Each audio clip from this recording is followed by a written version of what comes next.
बिस्मिल्लाहिर्रहमानिर्रहीम। अस्सलाम वालेकुम नाज़रीन, मैं हूं शहजाद मिर्ज़ा। आप देख रहे हैं हमारा यूट्यूब चैनल एक्सपोज न्यूज़।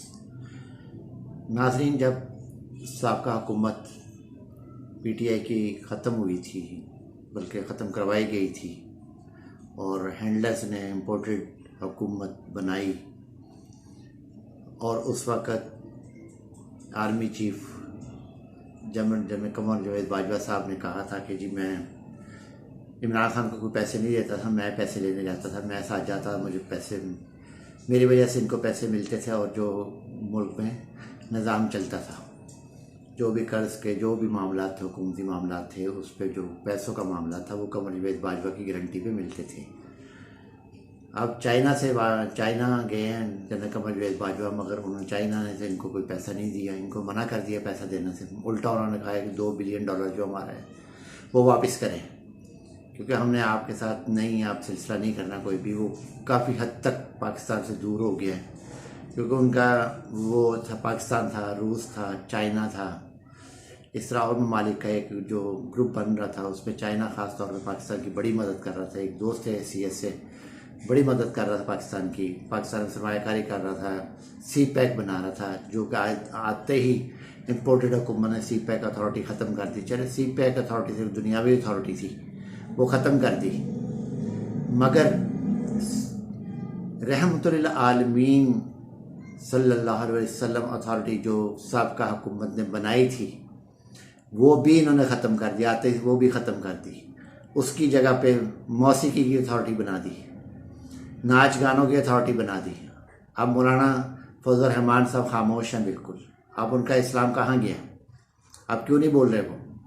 नाज़रीन, कहने का मकसद ये है आपसे, नाज़रीन कहने का ये है कि कमर जावेद बाजवा साहब ने कहा था जी मुझे पैसे मिलते हैं, फिर इनको पैसे चाइना ने क्यों नहीं दिए? वजह इसकी ना देने की क्या वजह है? क्यों नाकाम लौटे? इसकी वजह यह है जमहूरी हुकूमत और ईमानदार लीडर को हर इंसान पसंद करता है, हर हुकूमत पसंद करती है। नहीं पसंद करती, यूरोप पाकिस्तान के ईमानदार लीडर को पसंद नहीं करता, अमेरिका पाकिस्तान के ईमानदार लीडर को पसंद नहीं करता, यूके पाकिस्तान के ईमानदार लीडर को पसंद नहीं करता, भारत पाकिस्तान के ईमानदार लीडर को पसंद नहीं करता, और पाकिस्तान की अपोजिशन जो है वो ईमानदार लीडर को पसंद नहीं करती। गोवा साबित हुआ कि कोई भी दुनिया में ईमानदार लीडर को, पाकिस्तान के ईमानदार लीडर को पसंद नहीं करते, क्योंकि पाकिस्तान को कठपुतली बनाना चाहते हैं। भारत का जो है बालादस्ती एशिया में वो कायम करना चाहते हैं, पाकिस्तान को नीचा दिखाना चाहते हैं, पाकिस्तान की बालादस्ती ना हो, हिंदुस्तान की बालादस्ती को कायम करवाना चाहते हैं। उसमें काफ़ी हद तक वो कामयाब भी हो रहे हैं, और हमारे जो हैंडलर्स हैं वो भी इस चीज़ पे बड़ा कर रहे हैं कि चले जी बालादस्ती उसकी हो जाए। कल एक सोशल मीडिया पे खबर सुनी और वीडियो भी देखी, खबर भी सुनी, वो ये है कि जुम्मे वाले दिन पाकिस्तान की मुसल्लह फ़ौज मूवमेंट नहीं करेगी, दूर दराज ट्रेनिंग सेंटर जो हैं वहाँ पे ट्रेनिंग्स नहीं होंगी। और इस खबर की तरदीद DGISPR जनरल इफ्तिखार बाबर साहब को चाहिए कि वो करें कि किस हद तक ये खबर जो सोशल मीडिया पे चल रही है किस हद तक दुरुस्त है। क्या वाकई ही पाकिस्तान मुसल्लह फ़ौज ने जुम्मे वाले दिन मूवमेंट बंद कर दी है? अगर इंडिया पाकिस्तान पर कोई हमला करता है, दुश्मन पाकिस्तान पर कोई हमला करता है जुम्मे वाले दिन, क्या पाकिस्तान के मुसल्लह फ़ौज जुम्मे वाले दिन मूवमेंट नहीं करेगी?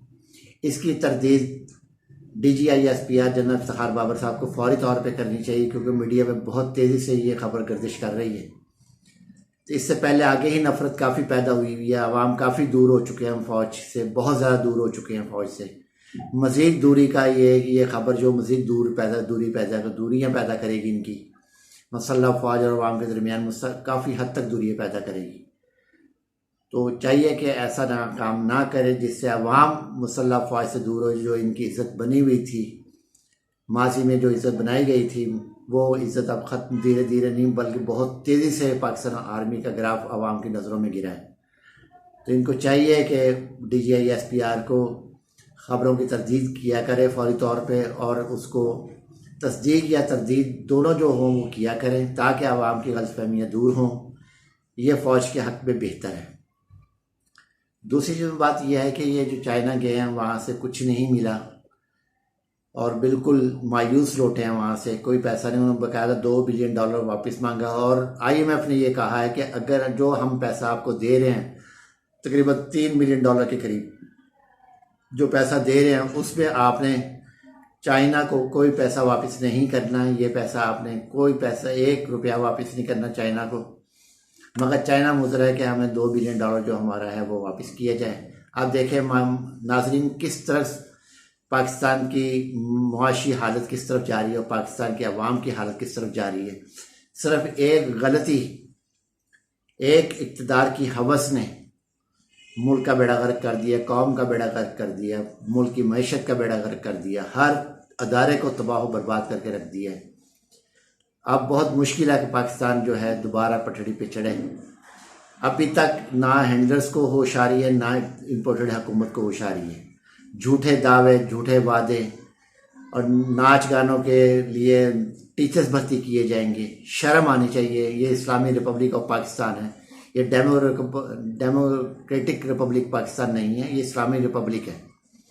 इस्लामी रिपब्लिक में यही था कि रहमतुल्लिल आलमीन अथॉरिटी बने, कुरान पाक को तालीमात को आम किया जाए, नबी पाक सल्लल्लाहु अलैहि वसल्लम को सुन्नत को आम किया जाए, सहाबा रसूल अहले बैत सबके तालीमात को आम किया जाए, औलिया कराम के जो हैं, जो उनका इज़्ज़त व एहतराम है, उनकी अज़मत है, वो बयान की जाए।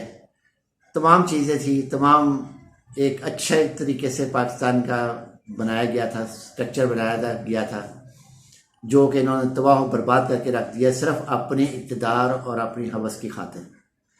नाज़रीन, वीडियो अच्छी लगे शेयर करें, सब्सक्राइब करें और चैनल को सब्सक्राइब करें, वीडियो शेयर करें और लाइक करें। शुक्रिया।